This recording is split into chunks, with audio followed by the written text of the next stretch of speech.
मंदिर बनाने से खाली काम नहीं चलेगा। जब भक्त ही नहीं होंगे तो मंदिर में जाने वाला कौन होगा? मंदिर से पहले गुरुकुल और विश्वविद्यालय बनाने की आवश्यकता है, तभी हमारा धर्म आगे बढ़ेगा। पंडित मदन मोहन मालवीय जी जब काशी हिंदू विश्वविद्यालय का निर्माण करा रहे थे सरकार, तो इतना बड़ा उन्होंने संकल्प ले लिया, जैसे हमारे यजमान परिवारों ने ये संकल्प लिया कि वृंदावन की धरा में हमें कथा करानी है, तो बहुत सारा व्यवधान उत्पन्न होता है हमारा जब हम अच्छे कार्य को करते हैं। कोई छोटी मोटी बात नहीं है, घर में सत्यनारायण कथा कराने के लिए कई दिन तैयारी करना पड़ता है, और ये तो इतनी बड़ी कथा, इतने लोगों का आगमन, और बहुत लोग बहुत तरह की बात भी करते हैं। तो जब पंडित मदन मोहन मालवीय जी ने संकल्प लिया कि हमें बनारस के पुण्य धरा पे काशी हिंदू विश्वविद्यालय का निर्माण कराना है, लेकिन उसके लिए पैसा कहाँ से आया? उस समय तो पैसा, और ब्राह्मणों को भी हमने कहा कि ब्राह्मणों के ऊपर लोगों ने ये कहा कि ब्राह्मणों की दरिद्रो हम विदुषार्था बबरे महन उपायम यदि जानासि कृपया कथ में प्रभु। लेकिन ब्राह्मण से बड़ा अमीर इस संसार में कोई है ही नहीं महाराज, इसलिए हम इस संसार का सबसे धनाढ्य और सबसे ब्राह्मण कुल शिरोमणि अगर किसी को माना है तो वो सुदामा जी को माना है, जिसके चरणों में स्वयं त्रिलोकनाथ जिनके चरण दबा रहे हो, जिन्होंने आंसू से भगवान उनके चरणों को धो रहे हैं, लक्ष्मी पंखा डुला रही है महाराज, वो दरिद्र हो सकता क्या? वो गरीब हो सकता क्या? उससे बड़ा संसार में कोई अमीर ब्राह्मण नहीं है महाराज। लेकिन ब्राह्मणों का संकल्प अगर जिस दिन ले ले महाराज, तन्मे मनः संकल्प सिद्धिरस्तु। अगर ब्राह्मण कोई चीज का संकल्प ले ले तो दुनिया की कोई ताकत उसको पूर्ण होने से नहीं रोक सकता। जब मालवीय जी ने संकल्प लिया तो 10 लोगों की कमेटी बनाई, 10 लोगों को कहा कि आप इसका निर्माण के लिए सब एक रोड मैप बना कि ऐसे ऐसे विद्यालय बनेगा। तो लोगों ने कहा कि पैसा कहाँ से आएगा? बोले ठीक है, आप लोग 10 लोग जाइए। उसमें से एक लोगों ने कहा कि एक लखनऊ में नवाब रहते हैं, अगर उनके पास जाया जाए तो जितना इसमें खर्च होगा हो सकता है वो अकेले दे दे। बोला अच्छा। बोला किसको भेजे? बोले आपसे बढ़िया कौन मिलेगा, आप इतने परम ज्ञानी हैं, सबको आप मोहित कर लेते हैं, तो आप ही जाइए मालवीय जी। मालवीय जी ने कहा ठीक है भाई। गए नवाब के यहाँ, नवाब बैठा हुआ था अपने उस पे, सबकी बारी आई, लास्ट में मालवीय जी की बारी आई। उन्होंने नमस्कार किया और कहा कि नवाब साहब हम लोग एक विश्वविद्यालय बनाने जा रहे हैं बनारस में, उसमें कुछ आपका योगदान चाहिए। नवाब ने कहा कि बहुत अच्छी बात है, बताओ क्या नाम रखा उसका? उन्होंने कहा काशी हिंदू विश्वविद्यालय। अब उसकी भौहें ठड़कने लगी। बोला ऐसा करो, इससे हिंदू शब्द हटा दो और जितना पैसा चाहिए मुझसे ले जाओ। मालवीय जी ने कहा कि आप दीजिए या ना दीजिए, हिंदू शब्द नहीं हटेगा, हिंदू तो लगा ही रहेगा। अब भी प्रार्थना है कि इसमें कुछ दान दे दीजिए। नवाब ने कहा कि फूटी कौड़ी नहीं दूंगा। मालवीय जी निराश होकर के चले गए। वहां गए, कुछ दिन बीता, सब लोग कुछ कुछ उपार्जन करके लेके आए, लेकिन मन में संकल्प था कि विश्वविद्यालय हमें बनाना है।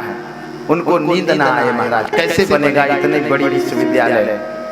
10 दिन बीता, 11वां दिन ने सोचा कि क्या मान क्या अपमान। अभी हमने कहा ना, संतों को मान और अपमान का कोई वो नहीं रहता। मान मिला तो ठीक है, अपमान मिला तो और ज्यादा ठीक है ना। अब मालवीय जी ने सोचा कि चलता हूँ, हो सकता है 10 दिन में कुछ मूड बदल गया होगा नवाब का, तो चलते हैं फिर से एक बार। मालवीय जी जो है पुनः नवाब के दरबार में जाते हैं। सवेरे सवेरे नवाब पेपर पढ़ रहा था, टांग पे टांग चढ़ा करके,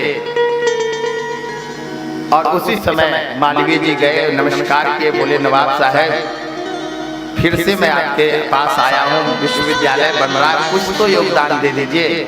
बोले कुछ मैंने कहा था ना कि तुम नाम हटा दो, जितना पैसा लगे मेरे से लेके जाओ। फिर मालवीय जी ने कहा कि हिंदू शब्द तो नहीं हटेगा, आप फिर भी कुछ योगदान दीजिए। बोले तुम कितना ढीठ हो। उसने नवाब ने तुरंत चप्पल निकाली और उठा करके मालवीय जी को फेंक के मार दिया। मालवीय जी ने क्या किया, गमछा रखते थे, गमछा लिया और उस चप्पल को लेकर के इसमें बांधा और काख में दबाया और बोले मिल गया खजाना मिल गया। अब जो लोग जितने लोग थे वहां सब आश्चर्यचकित हो गए कि अरे इनको चप्पल फेंक के मारा गया और ये कह रहे खजाना मिल गया।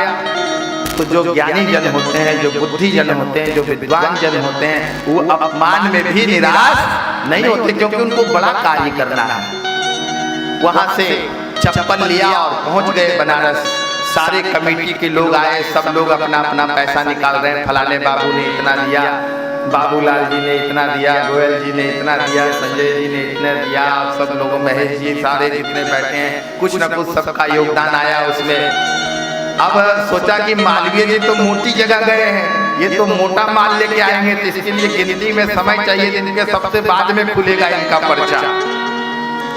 अब सबकी बारी खत्म हो गई, मालवीय जी की बारी आई। मालवीय जी ने अपना गमछा खोला और चप्पल निकाल करके रख दिया। अब जब चप्पल निकाल के रख दिया तो लोगों ने कहा महाराज हम लोग सब आप ही के ऊपर आशा किए हुए थे कि आप मोटा पैसा लेके आओगे तभी इतना बड़ा विश्वविद्यालय बनेगा। अभी तो कुछ बना ही नहीं है। चप्पल भी पुराना चप्पल कब टांगा जाता है? जब कुछ निर्माण चालू हो जाता है जिससे नजर गुजर ना लगे। और अभी तो कुछ चालू भी नहीं हुआ है, चप्पल से विश्वविद्यालय बनेगा। बोले कोई बात नहीं, चिंता ना करो, कुछ पत्रकार मीडियाओं को बुलाओ। पत्रकार को बुलाया गया और पत्रकार आए और आने के बाद उसमें हेडिंग छापा गया कि लखनऊ के नवाब की चप्पल की नीलामी होने जा रही है। जो सबसे ज्यादा बोली लगाएगा उसको चप्पल दे दिया जाएगा। जैसे आज मोदी जी का सूट बिक रहा है, गांधी जी का चश्मा का नीलामी हो रहा है ना। तो नवाब पहले पैसा तो होता था लेकिन दिमाग नहीं होता था। उसको पता चला तो अपने मंत्री को बुलाया और कहा जाओ इतनी हिम्मत किसकी है संसार में जो मेरे चप्पल को खरीदे, जितना बोली लगेगा उसका दुगना धन देकर के मेरा चप्पल लेके आना। और वहां गया बनारस में गए, वहां बोली लगाई गई और इतनी बोली लगाई गई महाराज कि आज उतना बड़ा विश्वविद्यालय बन करके तैयार हुआ और वो सारा पैसा उस नवाब का उसमें लगा, काम भी हो गया। इसलिए मेरी प्रार्थना है कि संसार में और सरकार से भी और विशेष करके हमें सभी संतों के चरणों में मेरी प्रार्थना है, क्योंकि आप पधारे महाराज जी। मेरी 4 दिन से यही पीड़ा है कि 3 घंटे में हम कहें तो क्या कहें। अब इतना पढ़ के आता हूँ और किसको छोड़ूं और किसको पकड़ूं।